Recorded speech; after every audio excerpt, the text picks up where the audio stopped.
All right, let's dive right into something truly fascinating today. We are going to unpack a wildly different worldview by looking directly at the teachings and writings of Guide Shufeng, the founder of Lifechanyuan. What we've got here is a text from 2007 that absolutely challenges conventional wisdom across theology, science, and just our everyday daily life. As focused learners, you know that sometimes the absolute best way to understand our own paradigms is to examine a framework that completely subverts them. And wow, that is exactly what this text does. Throughout this explainer, we're going to impartially map out this unique philosophy, using the author's own words to understand exactly how this system operates. Now, Guy Shufeng doesn't just hand us a vague new philosophy, right? He presents exactly 18 distinct traditional values that Lifechanyuan seeks to subvert. 18 highly specific paradigm shifts that completely rethink human existence from the ground up. So this isn't about just tweaking what we know, it's about completely tearing down the foundational beliefs of science, religion, and society and replacing the whole shebang with a highly unified alternative. Okay, so to make sense of all this, we'll break this explainer down into 4 main areas. First, a new cosmic origin. Second, redefining gods and demons. Third, rethinking family and humanity. And finally, the path of joy. Let's jump into section 1, a new cosmic origin, rethinking the universe. This right here brilliantly illustrates the core pivot of the entire text. Traditionally, scientific consensus points to the Big Bang, this massive physical, material explosion that birthed reality.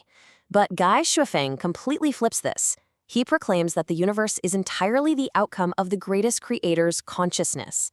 This text pivots us completely away from physical science and anchors reality entirely in pure mind. As Guy Shufeng notes in another of his 18 points, traditional concepts say existence determines consciousness, but Lifechanyuan says consciousness determines existence. Everything flows from mind, not matter. It gets incredibly specific. Look at how localized this consciousness-first universe is. While tradition views the moon as just a natural celestial formation, Guide Shufeng explicitly claims that the moon was specially produced by super-celestial beings and literally installed in the sky specifically for human beings. Think about that word, installed. It's a striking claim. It jolts your attention because it shifts the universe from being this random expanse of rocks and gas to a highly engineered, intentional habitat, designed down to the very orbit of our moon. Moving right along to section 2. Redefining gods and demons, the divine hierarchy. Guide Shufeng establishes a very strict hierarchy here. First, regarding the greatest creator, traditionally viewed as having no origin, Lifechanyuan claims the creator actually comes from Wuji Taiji, an ancient concept of limitless potential.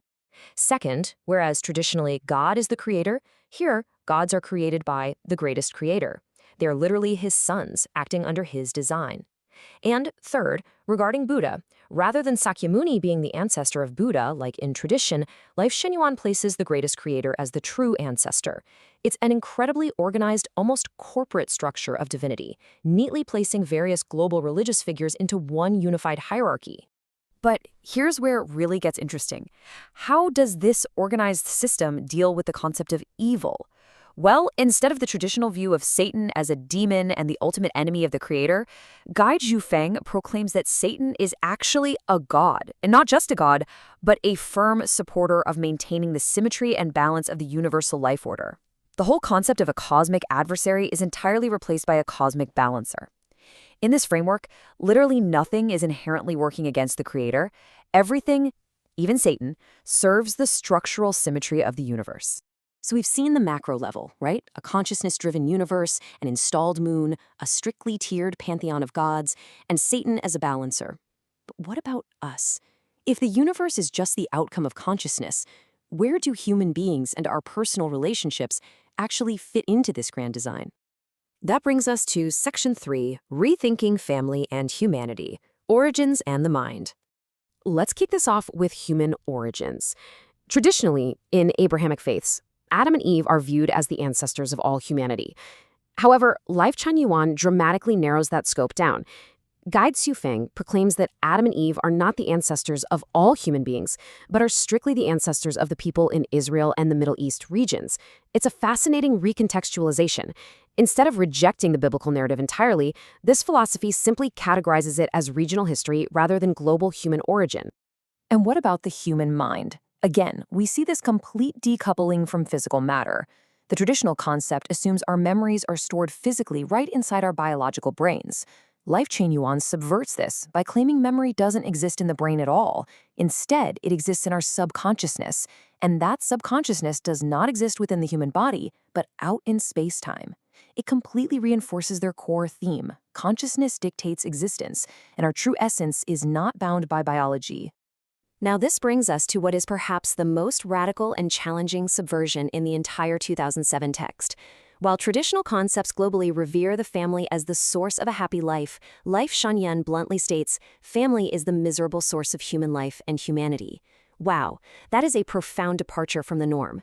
By presenting this, Guy Shufeng is asking his followers to completely detach from traditional comforting social structures, viewing the conventional nuclear family not as a haven, but actually as a trap or a source of suffering. So this naturally begs a massive question for us.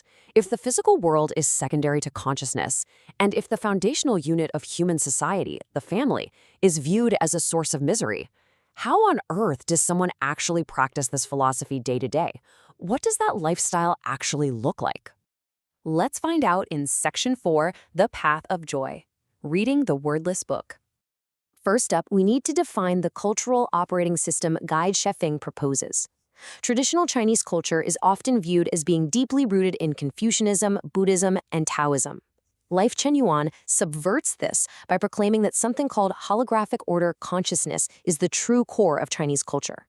This unique term suggests this holistic, interconnected awareness of the universe's design, a conceptual core that Guy Shufeng actually positions as superior to and superseding thousands of years of established religious tradition. And the actual practice of this, it's really fascinating. You might expect a philosophy that rejects the traditional family to be super austere or punishing, but it's literally the exact opposite. Tradition often dictates that spiritual seekers must be serious, ascetic, and abstain from romantic love. Lifechanyuan flips this entirely. It proclaims that self-improvement must adopt methods aiming at joy and happiness. Furthermore, it explicitly states that romantic love is a precious gift endowed by the greatest creator, and people should fully, actively enjoy it. It completely rejects ascetic suffering in favor of experiencing life's pleasurable gifts. And get this joyous practice is not aimed at surviving some apocalyptic final judgment. Traditionally, religions often feature a final judgment day presided over by a deity or the king of hell. But Lifechanyuan claims there is no final judgment event at all. Instead, judgment is a constant second-by-second operation governed simply by the Tao, or the natural way of the greatest creator. It's a continuous, present-moment karmic system. You aren't waiting for a trial at the end of your life. The universe is actively responding to your consciousness right now in every fraction of a second. Because the universe is constantly operating and responding like this, Lifechanyuan teaches its followers to read what they call the wordless book. Tradition usually relies on ancient scriptures or literal, direct voices from God. But Guy Shufeng proclaims that everything in existence is the word of the greatest creator.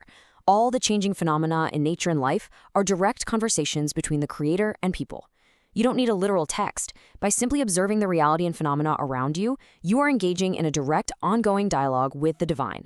As we wrap up this explainer on Guy Shufeng's teachings, I want to leave you with his own concluding thought from the text. After laying out all these massive paradigm shifts, from installing the moon, to Satan as a balancer, to completely rejecting the family unit, he writes, in fact, hundreds and thousands of traditional values needing to be subverted by Lifechanyuan. I just put forward 18 for you to think. Everything we've rigorously mapped out today is, according to the author, merely the tip of the iceberg. Studying these teachings is absolutely a masterclass in seeing how entirely different frameworks of reality can be constructed. It really forces us to realize just how deeply entrenched our own assumptions are. So I'll leave you with this to chew on. When you look at your own life, your beliefs about the universe, society, and your own mind, what deeply held traditional value would you be willing to question?